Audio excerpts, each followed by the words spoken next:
Сәлем достар, бүгін сіздермен Наполеон тортын дайындайтын боламыз. Ол үшін менің каналыма міндетті түрде жазылып алыңыздар. Ең алдымен өте салқын сары майды ұнға ауната отырып үккіштен өткіземіз. Міндетті түрде ұнға аунатып отыруымыз қажет, өйткені біздің сары майымыз еріп кетуі мүмкін. Мінекей крошкамыз дайын болды.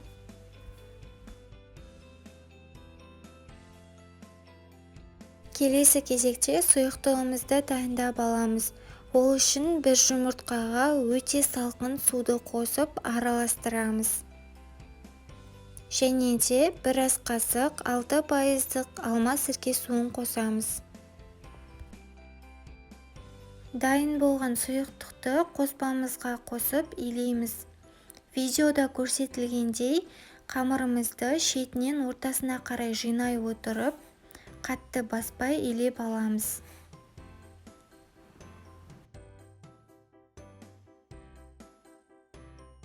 Илеп алған қамырымызды 4-5 пішінді етіп аламыз.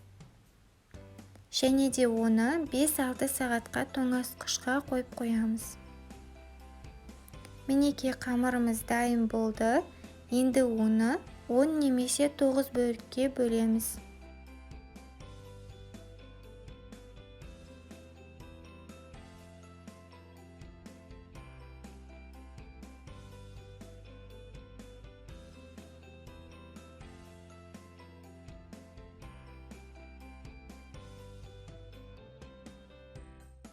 Бөлшектеріміз дайын болды. Енді оның қажетін алып қалып, қалғанын тоңазытқышқа салып қоямыз. Әрбір бөлшекті жайған сәтте перманентный қағаздың үстіне ұнның көмегімен жұқа етіп жайып аламыз.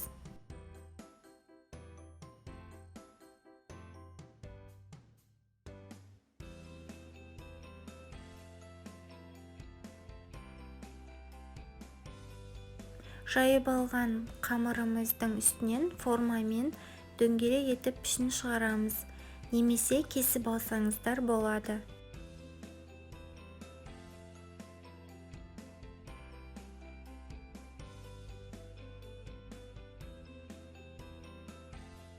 Сонан соң бөлшегіміздің бетін шанышқымен шаншимыз.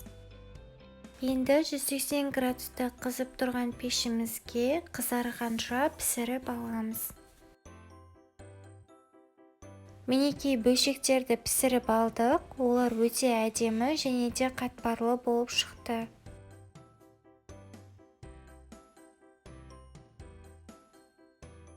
Келесі кезекте кремді дайындап аламыз. Ол үшін бізге бірдей температурада тұрған сары май және де қойылатылған сүт қажет болады. Кремді дайындау барысында ең алдымен сары майымызға қойылатылған сүтімізді аз-аздан қосып, кремімізді дайындап аламыз.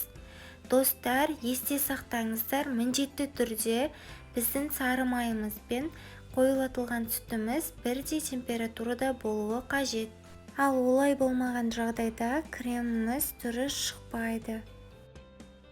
Енді дайын болған кремді бөлшектердің арасына жаға отырып, тортымызды жинаймыз.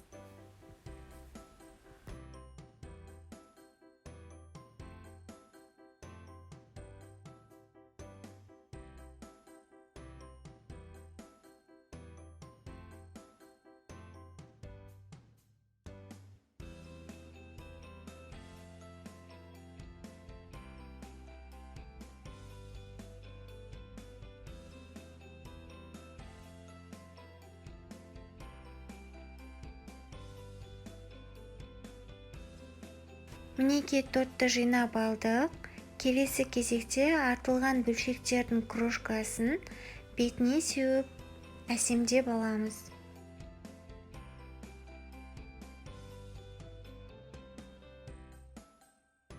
Достар, тортымыз дайын болды. Өте дәмді шықты және де қарапайым әдіспен жасалды. Міндетті түрде каналыма тіркеліңіздер, лайк басып, комментарий қалдырыңыздар. Сіздермен болған Өмірбек Ақерке.